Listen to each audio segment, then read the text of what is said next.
আসসালামু আলাইকুম বন্ধুরা, আপনারা সবাই কেমন আছেন? আশা করি সবাই আপনারা ভালো আছেন। আমি আজ বাগান থেকে টাটকা কলমি শাক তুলেছি। টাটকা কলমি শাক আমি আজ ভাজি করব। পুরো রেসিপিটা দেখার অনুরোধ রইল।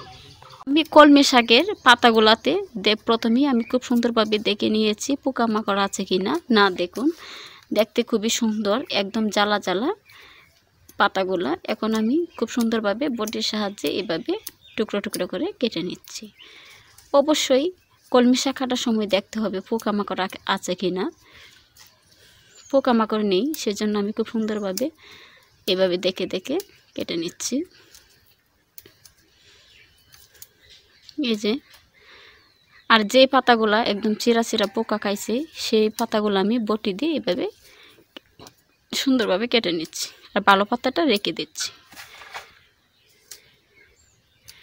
যে এভাবে আমি খুব সুন্দরভাবে পিস পিস করে কলমি শাকগুলা ভাজি করার জন্য কেটে নিলাম।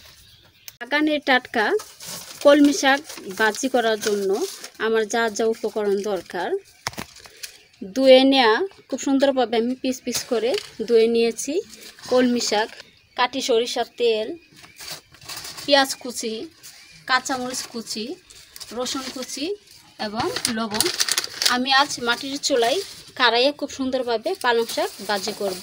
পুরো ভিডিওটা দেখার অনুরোধ রইল। ভাজি করার জন্য আমি মাটির চুলায় কড়াইটা খুব সুন্দরভাবে গরম করে নিয়েছি। এতে আমি কাটি সরিষা তেল দিয়ে দিচ্ছি পরিমাণ মতো।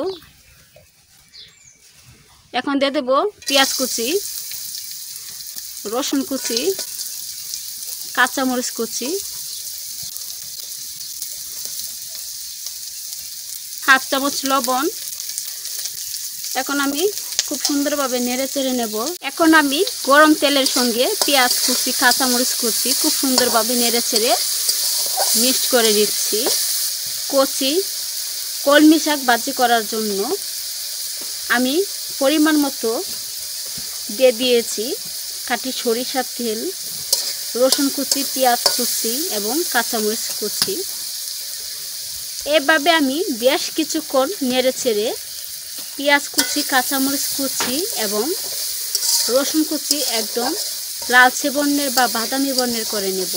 আমি এভাবে বেশ কিছুক্ষণ নেড়ে চেড়ে কাটি সরিষা তেলের সঙ্গে পেঁয়াজ কুচি, রসুন কুচি এবং কাঁচামরিচ কুচি একদম বাদামি বর্ণের করে বা লালচে বর্ণের করে ভেজে নিয়েছি।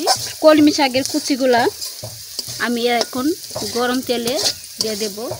এখন আমি ধুয়ে রাখা পরিষ্কার করা কলমি শাকগুলো আমি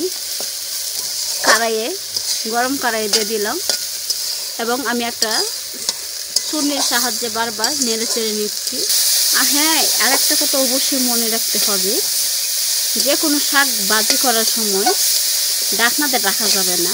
ঢাকনাতে ডাকলে একটা শাকের সঙ্গে আরেকটা শাক লেগে যাবে, জড়িত হয়ে যাবে। আর এভাবে ঢাকনাটা খুলে রেখে এভাবে যদি আপনি শাক ভেজে নেন তাহলে একটা শাকের সঙ্গে আরেকটা শাক লেগে যাবে না। আর কলমি শাক মূলত ভাজি করার সময় পেঁয়াজ কুচি, কাঁচামরিচ কুচি, রসুন কুচি তেলের সঙ্গে বাদামি বর্ণের বা লালচে বর্ণের করে প্রথমে ভেজে নিতে হবে। আর এইভাবে ভেজে নিলে শাকের টেস্ট দ্বিগুণ বেড়ে যায়। এভাবে নেড়ে চেড়ে দিতে হবে, শাক যেন কড়াইয়ের মধ্যে লেগে না যায় বা পুড়ে না যায়, এটা খেয়াল রাখতে হবে। আজকের আমার এই স্বাস্থ্যসম্মত কলমি শাক ভাজার রেসিপি আমি আজ আপনাদেরকে মাটির চুলায় কড়াইয়ে করে দেখালাম। যে সকল নতুন বন্ধুরা আমার ভিডিওটি প্রথমে দেখবেন তারা অবশ্যই আমার ভিডিওটি দেখার পরে আমার চ্যানেলটিকে লাইক, শেয়ার, কমেন্ট এবং সাবস্ক্রাইব করে আমার পাশে থাকবেন। হয়ে গিয়েছে মাটির চুলায় কড়াইয়ে কচি কলমি শাক ভাজা রেসিপি। আপনারা স্বাদ মতো লবণ দেখে কলমি শাক ভাজা রেসিপি নেমে নেবেন।